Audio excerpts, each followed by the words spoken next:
Anyways, let's see. We're done with the boot girls that was sick. Okay, here's before we get into fun reacts, we're gonna do one more serious. What's up, Weenie? What's going on, buddy? How you doing? So if you guys didn't know, there was an extra amount of money people were getting on top of their food stamps every month. That was a extra COVID benefit for extra food money. That has recently ended, and across the country there are food pantries, free food pantries that are getting swamped with people and aren't able to feed everybody because people are reliant on that money for food. So we're gonna watch a short video on that, and then we're gonna get into fun reacts. I have some really good ones. We have a couple truth or drinks, and then we're gonna we got some more after that too. Big chillin'. How about you? I'm doing great. We're having a fun time. We're in here watching videos and watching Subway Surfers. Hold on. I just need to make this a little smaller. There we go. Okay, let's watch this.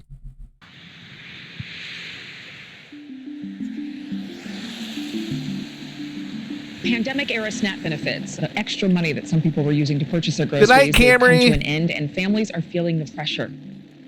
In the last 3 years, households eligible for food assistance received at least $95 more. Sorry for blasting your ears.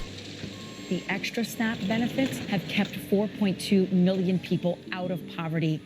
The timing could not be worse. So this news of cuts comes amid rising food prices and the end of other pandemic-era measures. With inflation keeping food prices high, food banks, they are bracing for impact.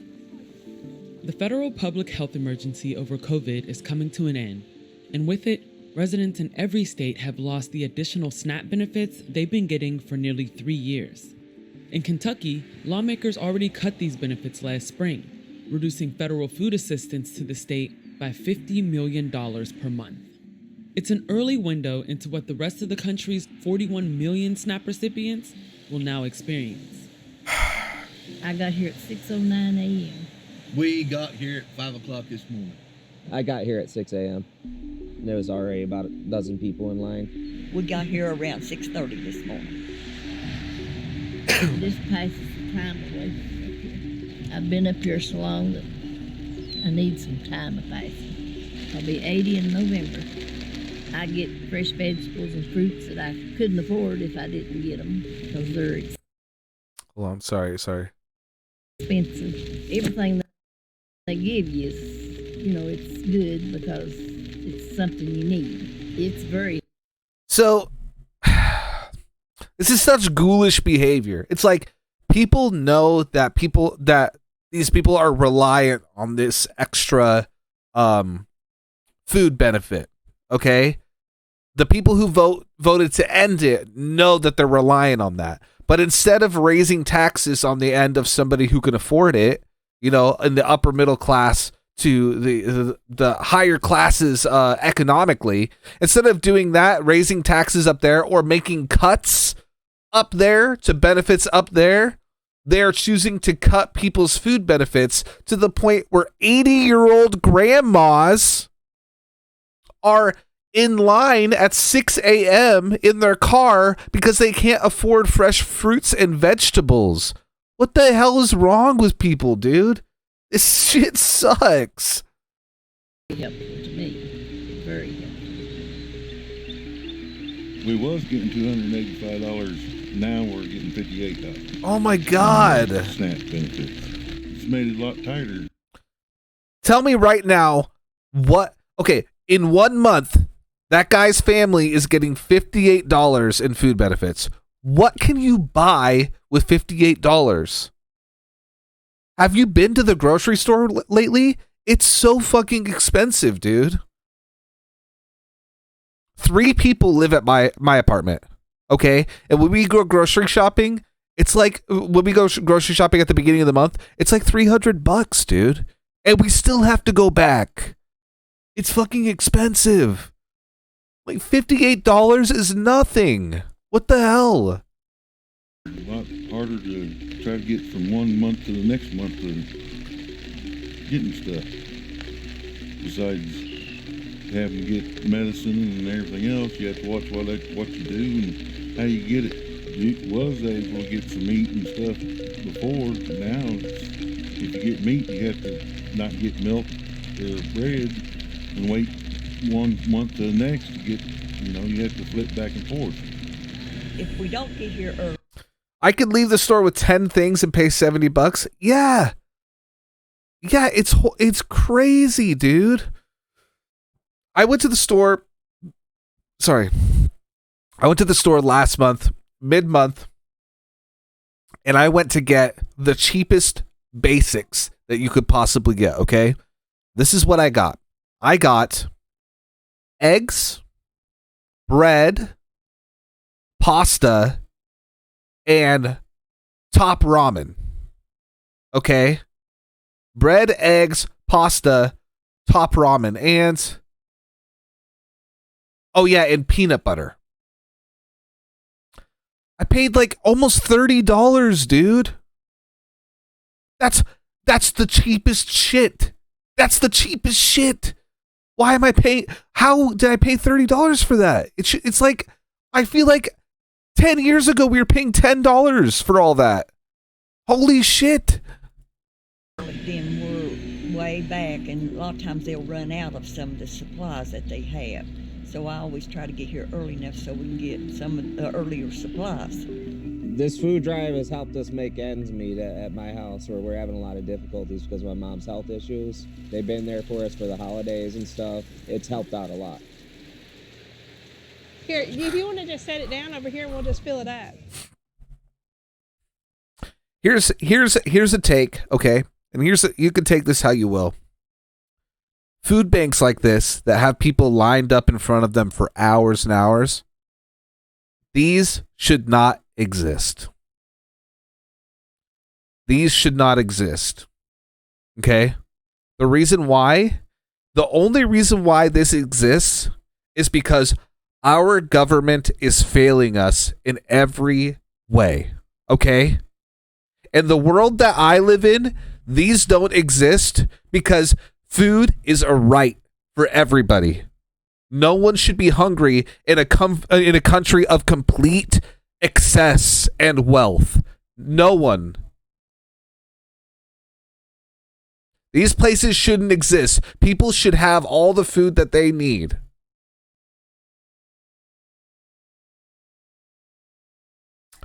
That's another thing to bring up, because it's hard because you can't get people on board with voting in a way that is helpful to them sometimes. A lot of the people, I'm sure even in this video, a lot of these people are conservative voters, and they vote on wedge issues. So they don't vote on food funding. They vote on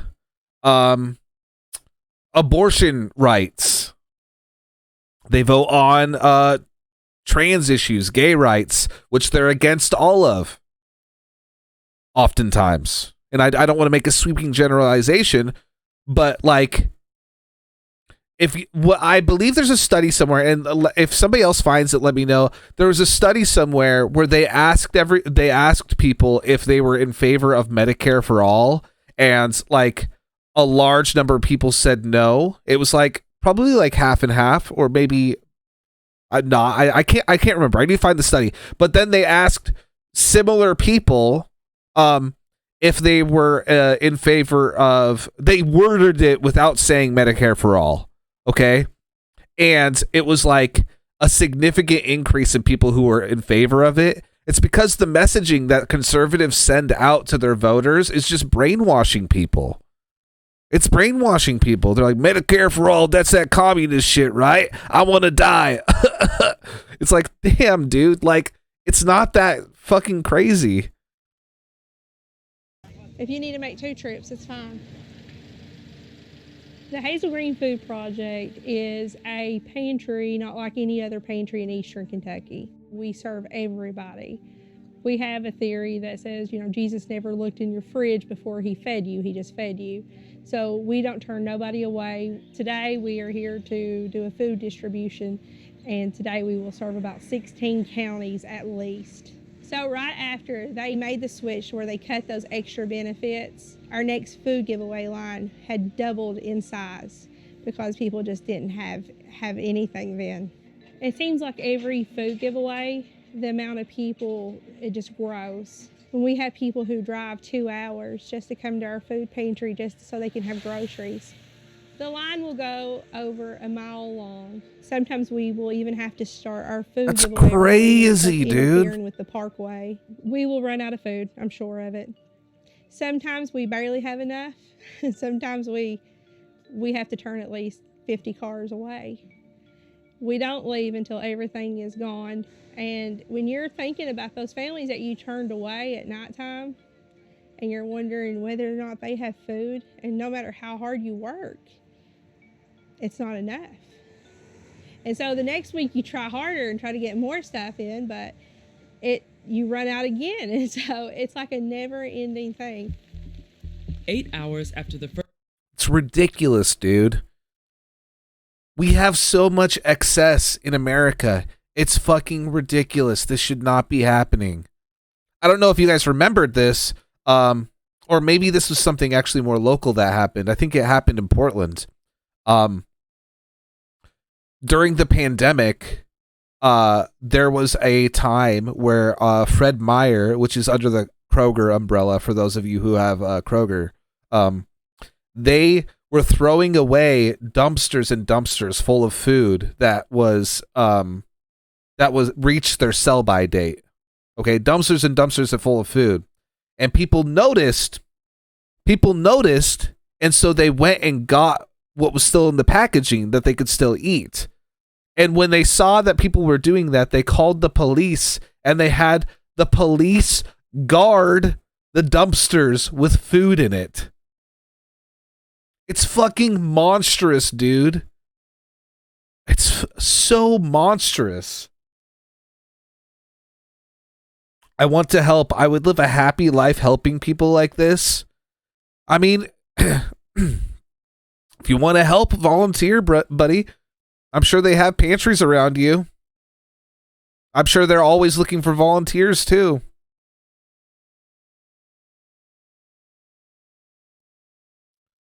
Some companies also poison the food they throw out. They're fucking monsters, man. It's so shitty. Oh, it's so shitty. First cars arrived, the food distribution begins. Hey, how are you?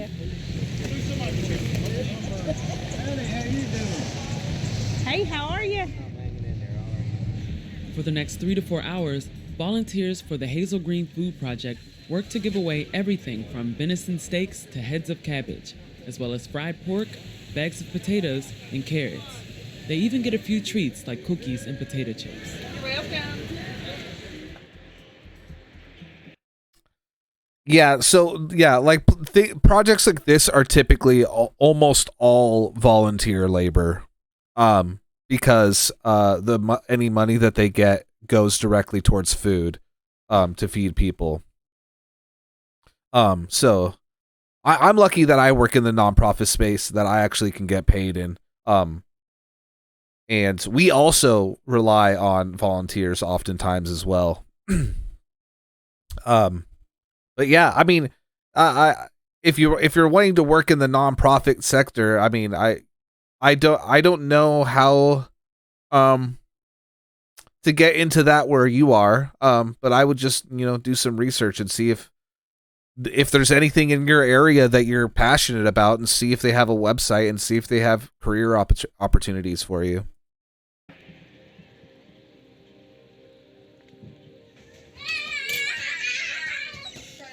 What? It's gotta be cleaned. Katrina Peters. I live in Maytown. I got 4 boys raising my 15-year-old sister. We go to the 205, I guess it's Hazel Green the food thing, it's twice a month, so that helps out on food a lot. When we go to the food pantry, like this morning, I left at 9:30 and got there by 9:45 and sat till 2:30, but we got plenty of food at the end, so it was worth the wait. We got bags of taters, bags of carrots, onions, apples. I got the potatoes so I can make fried taters tonight. Food stamps go very fast, especially when you got 4 kids and 6 people in the house, so it makes it rough. It means a lot. We're able to have more meals. We sit in such long lines, but I mean, it's worth it at the end. It's just a blessing to have the food pantry. Hi, you got your paperwork? Put that right like that in your windshield. Yeah, as far as I know, Habitat for As far as I know, Habitat for Humanity is pretty good. It's pretty good. So, they do a lot of work. People say that Eastern Kentucky is like quicksand. It was in trouble 2 years ago, and it'll be in trouble 2 years from now, and it's trouble now. But if somebody doesn't step up and try to help these people, then nobody's going to. Yeah, that fucking sucks. That's crazy. Okay.